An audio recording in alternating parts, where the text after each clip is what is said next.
Director. In the current budget speech, the Honorable Finance Minister proposed to increase the permissible foreign direct investment limit in insurance companies to 74% from 49%. In the statement of objects and reasons of the Insurance Bill 2021, it is stated that in order to achieve the objective of government's foreign direct investment policy of supplementing domestic long-term capital, technology and skill for the growth of the economy and the insurance sector, and thereby enhance insurance penetration and social protection, it has been decided to raise the limit of foreign investment in Indian insurance companies from the existing 49% to 74%. Madam Speaker, bill proposed to allow foreign ownership and control with the safeguards, as mentioned by Honorable Finance Minister in her speech. Under the new structure, the majority of the directors on a board and a key management person will be residents Indians. At least 50% of directors being independent directors, and a specified percentage of profits will be retained as a general reserve.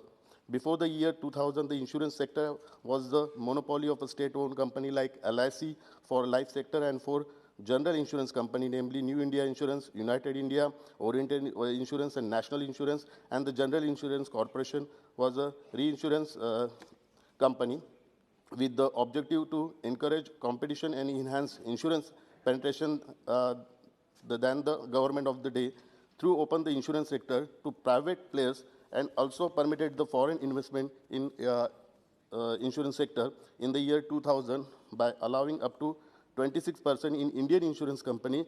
Later in 2015, this limit was raised to 49%. Madam, FDI up to 49% in insurance sector was expected to bring a good amount of foreign capital, enhance penetration, but nearly 5 years after the limit was raised, and only 8 life insurance players out of 23 private players and 4 out of the 21 private general insurance have foreign promoters holding of 49%. Many insurance players still have foreign holding of 26% or even lower according to the data available for September 2019. In some private insurance companies, Indian promoters still hold a 100% stake, like Exide Life, Kotak Mahindra Life, and Reliance Generals, according to 2019 data. Insurance penetration in India is a 3.76, whereas the world average of insurance penetration is a 7.23%.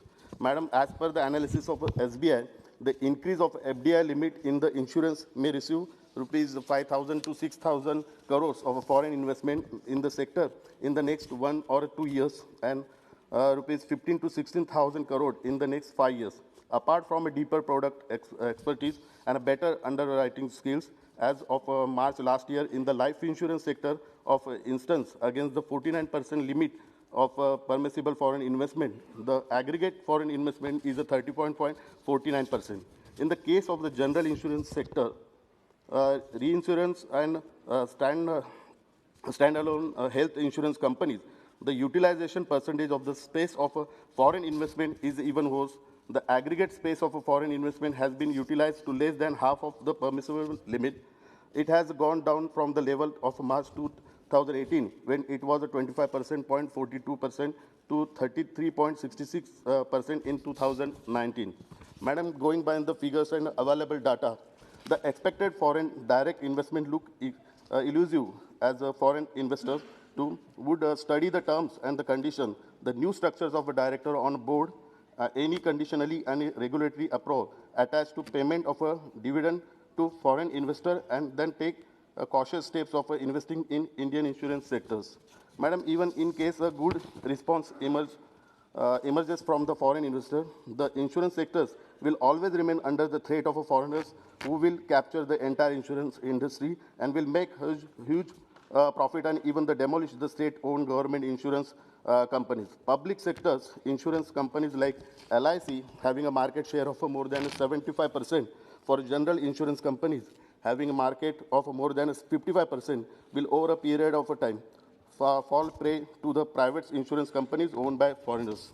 Madam, I would urge the government and finance minister to reconsider the step of raising the limit of 70% of FDI in insurance sector. Instead, boost and a state-owned government insurance company by infusing capital and strengthening the solvency of these companies to enable them to cater to the insurance need of Indian people, thereby not allowing the reconstruction of East India Company on Indian soil. Thank you, Madam Speaker.